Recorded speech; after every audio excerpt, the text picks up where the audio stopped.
Radio Publique Africaine.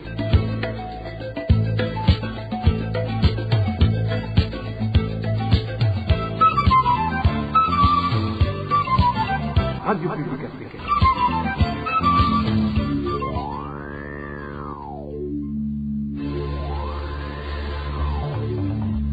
C'est le moment de suivre le journal parlé en français.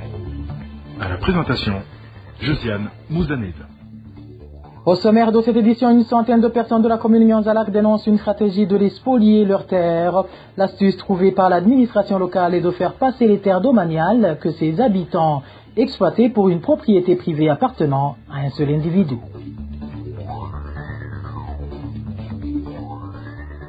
Le numéro 1 burundais continue à verser des larmes de crocodile au lieu de sévir contre les personnes qui se mettent en travers de ces projets de développement. Les dernières lamentations du commandant suprême étaient en rapport avec l'augmentation spectaculaire du prix du sucre de la Sosumo. Vous le suivrez dans ce journal. Et dans ce journal, nous vous parlerons également société, où les gens du nord du pays peinent toujours à se déplacer faute de moyens de déplacement. Voilà pour les grandes articulations. Bien le bonsoir chez vous, mesdames et messieurs. Tout de suite, le développement de ces titres.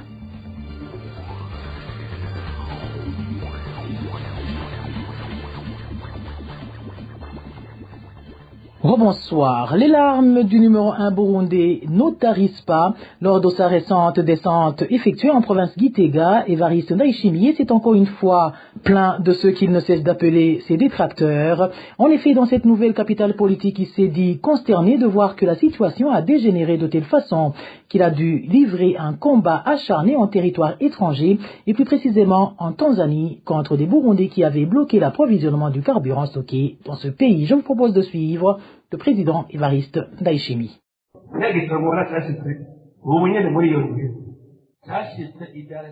Le carburant que vous avez vu arriver la semaine dernière, ce carburant était arrivé à Dar es Salaam le 4 août alors qu'il devait arriver le 11 juillet. Mais ils ont essayé de tout faire pour le bloquer partout et le carburant est arrivé le 4 août et ils sont allés payer des ponts de V pour qu'on ne puisse pas décharger le carburant du bateau en disant qu'ils vont faire le déchargement au mois d'octobre. Et je suis allé faire la lutte en y envoyant des militaires pour combattre l'ennemi qui n'est pas du tout un étranger, mais plutôt un Burundais. Puis, après avoir collaboré avec le gouvernement tanzanien, le bateau a été déchargé et ils ont pensé que tout était bien terminé, que les camions allaient commencer à transporter le carburant. Cependant, ces camions ont été tous stoppés. Vous savez, ce n'est pas difficile de le faire. Ils te disent combien d'argent tu vas gagner sur ce camion au Burundi et ils te disent, prends alors cet argent. C'est comme ça que cela se passe. Il y avait 31 camions qui étaient allés à Dar es Salaam et ils ont fait de la corruption et ils ont bloqué ces camions qui sont arrivés cette semaine. Nous avons ici des ennemis et ce sont des Burundais, mais quand tu les croises, ils te sourient. Et moi, je leur dis, vous croyez me tromper, mais je vous connais et un jour Dieu vous dévoilera un grand jour.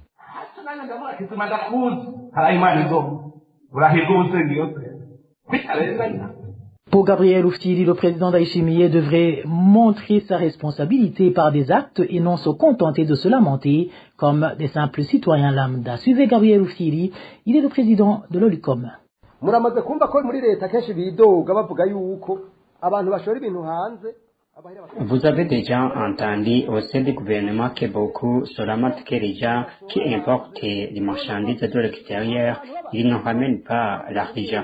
Alors, moi, je pense qu'il faut une fiche pour ces marchandises importées et que ces volets que le gouvernement parle tout le temps, mais qui ne sont jamais attrapés, soient connus. Prenons un simple exemple.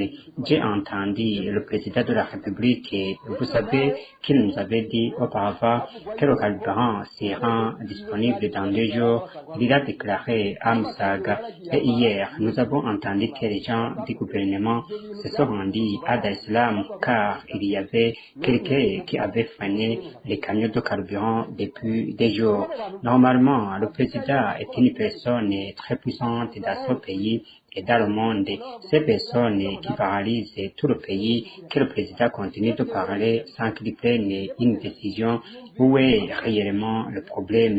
Moi, je ne sais plus quoi dire. Imaginez si le président de la République prend des mesures et qu'il y ait des personnes qui en fait à ces mesures. Alors, qu'arrivera-t-il aux citoyens lambda? En plus, vous savez que le président ne le cache pas.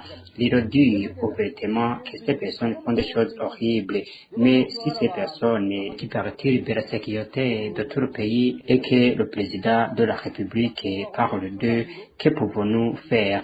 Vous, les journalistes, je vous prie de faire du journalisme d'investigation. Si le président ne peut pas les dénoncer, que vous, les journalistes, vous puissiez les dénoncer. Ni mugero journalisme d'investigation. Nyama mukuru w'igihugu adashobora kubavuga, mwe mubavuge.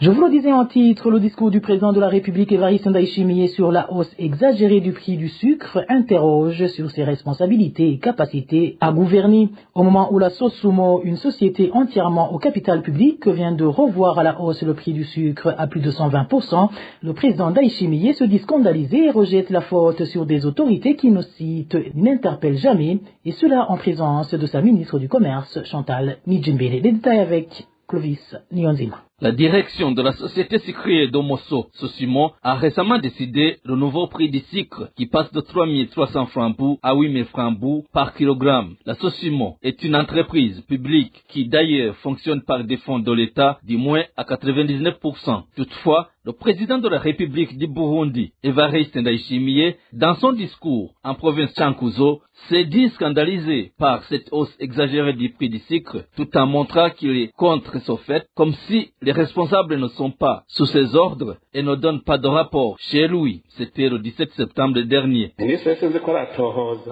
Je ne sais pas si la ministre a vérifié. On nous a menti comme quoi le sac du sucre coûte 400 000 francs. Mais après vérification, j'ai réalisé qu'un sac de sucre, une fois ici à Bujumbura, revient à 243 000 francs. Et ce, pour quelqu'un qui sait procurer les dollars au marché noir. Dis-moi comment la Sosumo, qui a reçu des dollars à la BRB, nous parle de 400 000 francs. Est-ce que là, vous ne vous rendez pas compte de quelque chose? Les dirigeants, évitez l'égoïsme et pensez à la population. Le président Évariste Ndayishimiye l'a annoncé 3 jours après cette hausse des prix, ce qui laisse entendre que, jusque-là, il n'avait toujours pas d'éclaircissement par rapport à cette hausse du prix du sucre. La société Sosumo relève du ministère du Commerce et au moment où le président Ndayishimiye essaie de faire croire qu'il est contre cette hausse exagérée et qu'il n'est pas d'accord avec ceux qui l'ont fait, tout en rejetant la faute à certaines autorités, mais sans les nommer, il était avec la ministre du Commerce, Chantal Nijimbere, du ministère qui d'ailleurs est censé réguler les prix des marchandises sur le marché. Si réellement le président Évariste Ndayishimiye n'était pas informé par rapport à cette hausse du prix du sucre, la ministre aussi n'en savait rien. Toutes ces questions laissent perplexes différentes opinions qui ne cessent de s'interroger si le président Évariste Ndayishimiye est au-dessus de ses responsabilités et sur ses capacités de gouverner. Merci à toi Clovis Nyonzima. Et à propos justement de cette denrée, le gouvernement ne devrait pas prendre la décision de libéraliser le commerce du sucre, car les conséquences risquent d'être énormes, surtout à l'endroit de la population. Propos de la PARSEM, une ONG des droits burundais œuvrant dans le domaine de gouvernance et droits humains. Au moment où la Sosumo fixe les prix du sucre sans consulter le gouvernement, Faustin Ndikumana invite le gouvernement burundais à chercher un cadre de dialogue pour discuter avec les importateurs afin de réguler encore une fois le prix du sucre. Suivez.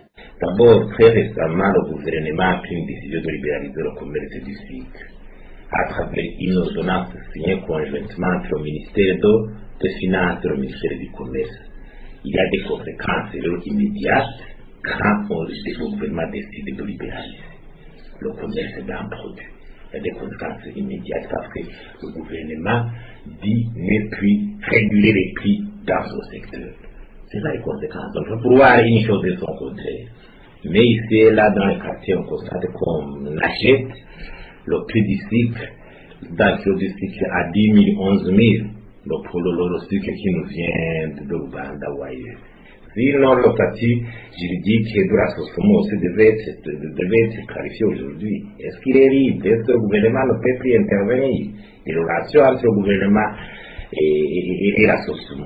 J'imagine que plutôt il faut qu'il y ait une commission tripartite, puisque le gouvernement a décidé de libéraliser le secteur. Il faut qu'il y ait une commission tripartite pour voir les structures des prix.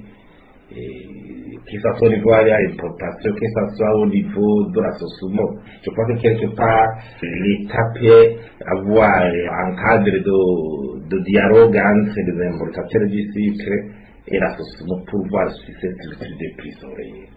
C'est la solution globale, des fois, qui est prise.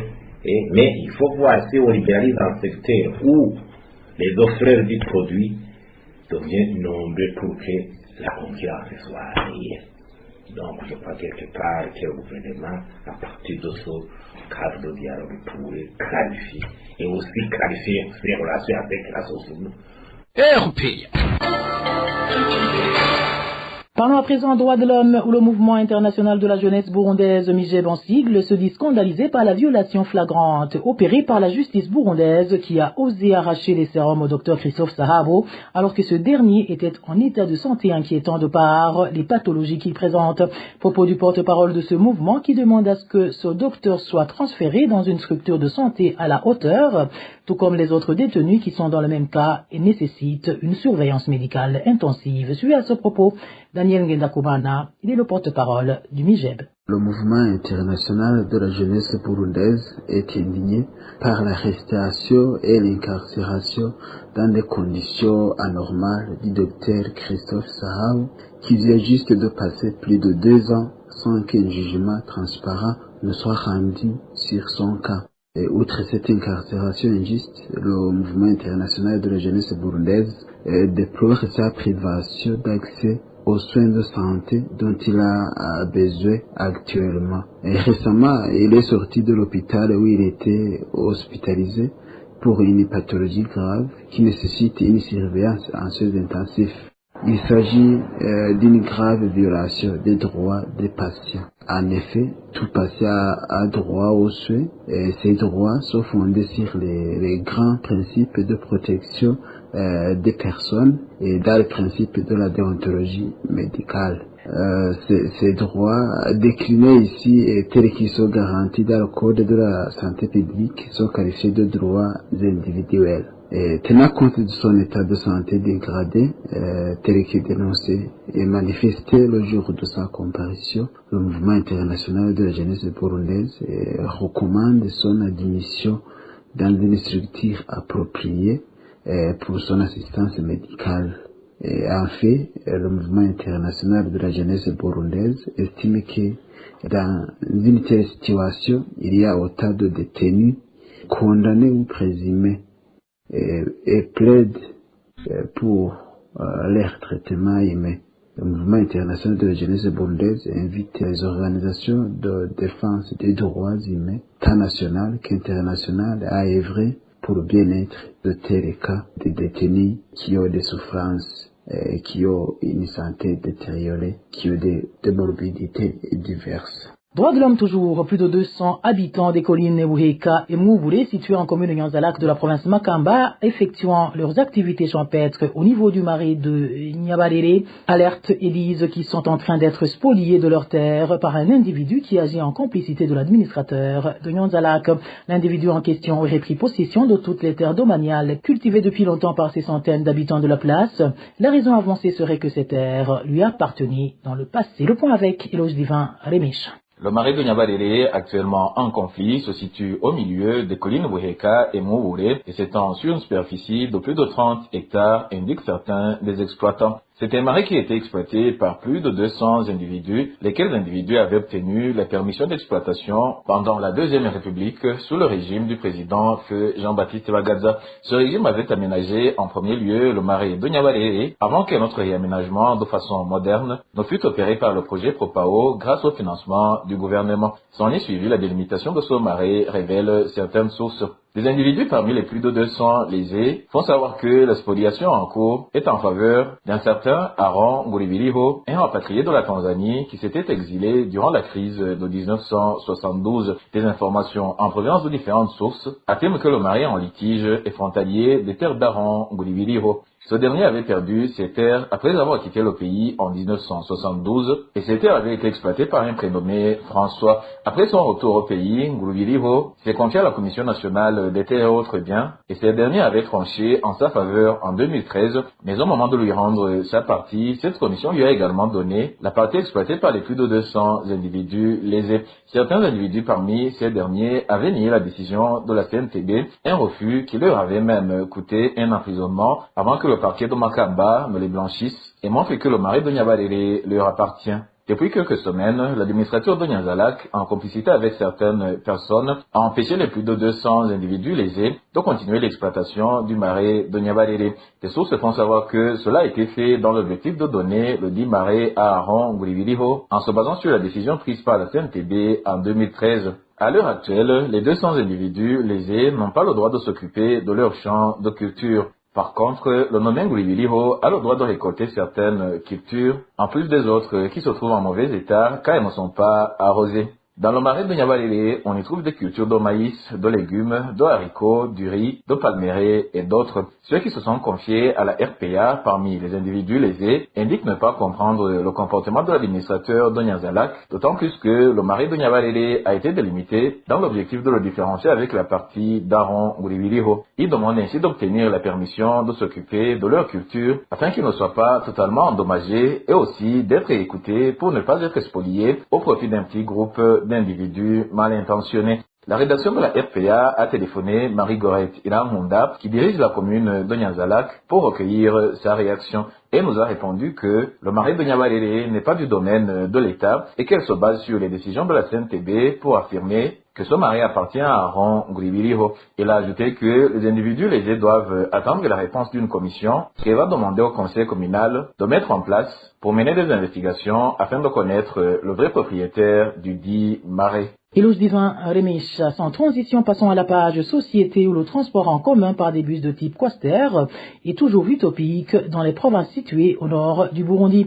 Seules certaines petites voitures et quelques IAS font le transport des citoyens et ce à des prix élevés.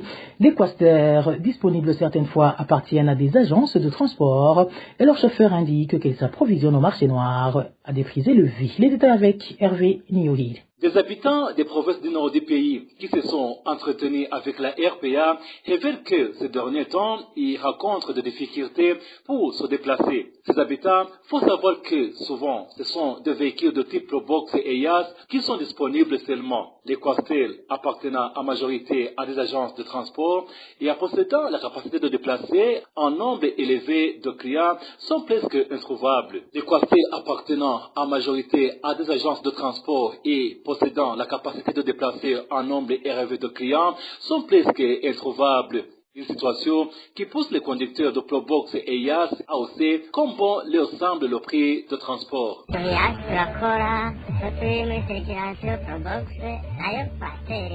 Ils sont mal souvent des Probox et des EIAS, mais il est rare de voir un Quaster en circulation. Par conséquent, on insiste à la hausse des prix de transport. À titre illustratif, le trajet Muyinga Karusi Bujumbura, 250 000, est seulement méta pour Kirundo et Ngozi. Le manque de carburant de type mazout dure déjà 3 mois.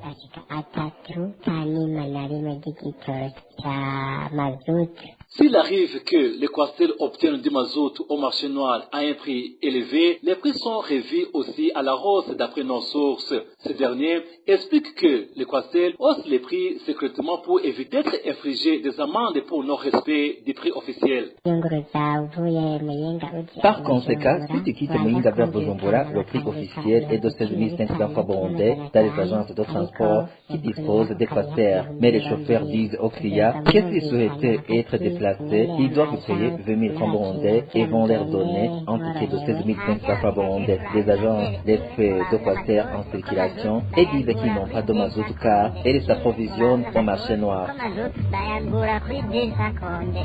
Les habitants des provinces du nord du Burundi demandent donc au gouvernement de trouver une solution à la problématique de la pénurie du carburant de type mazout. Hervé Niyouhiri, page environnement à présent. L'association Amis de la Nature se dit préoccupée par les incendies qui sont en train de ravager différentes montagnes dans le pays sans que les instances habilitées interviennent. Hormis les conséquences néfastes que cela pourrait entraîner sur la santé humaine, Mamer Saouchimi, qui est président de la dite association, indique que ces feux de brousse sont à l'origine de la dégradation de la biodiversité. Suivez plutôt Mamer Saouchimi, il est le président de l'association Amis de la Nature. Au moment où plusieurs montagnes du Burundi sont parties en fumée dans cette période, avec un exemple à l'appui, le Modoheha, qui est en train d'être incendié pour la deuxième fois, eu égard l'ampleur de ces feux de brousse dont on parle dans différentes provinces du sud du pays, que ce soit à Bururi, que ce soit à Makamba, à Rutana, à Ruyigi et à Chankuzo. Ce sont les animaux sauvages qui sont brûlés, qui perdent leur habitat, qui perdent leur nourriture. Alors, ces montagnes sont parties en fumée en présence de l'administration au complet depuis la base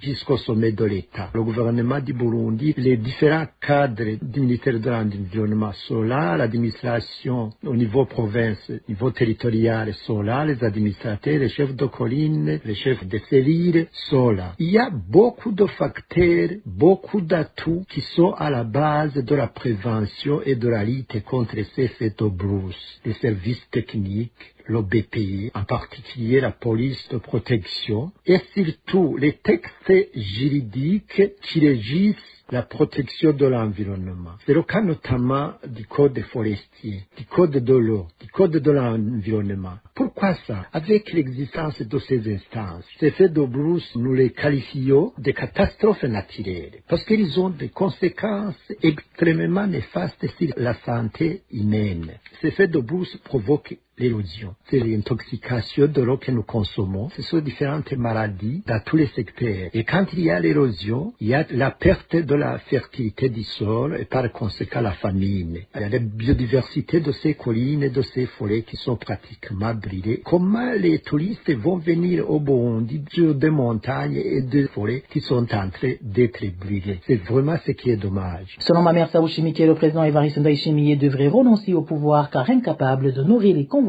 liées à la protection de l'environnement auxquelles le Burundi a ratifié encore une fois.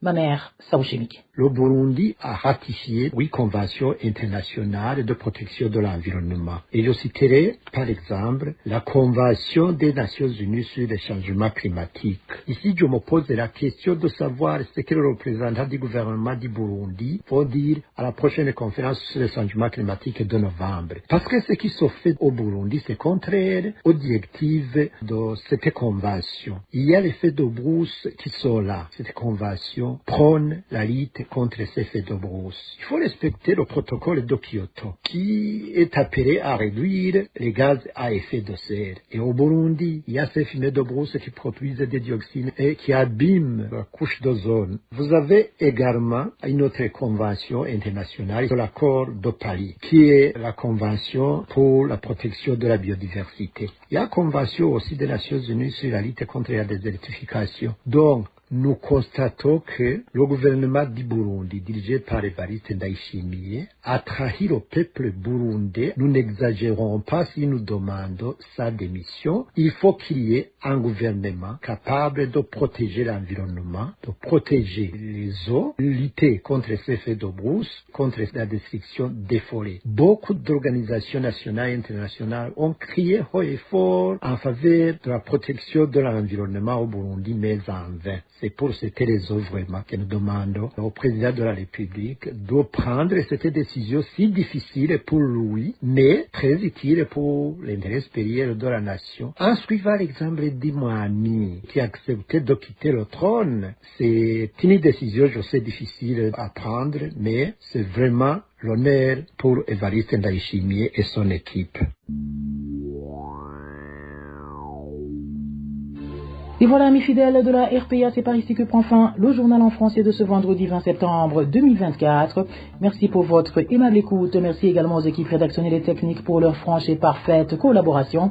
À la présentation de ce journal, vous étiez avec Josiane Muzaneza. Bon début de week-end à toutes et à tous. Au revoir.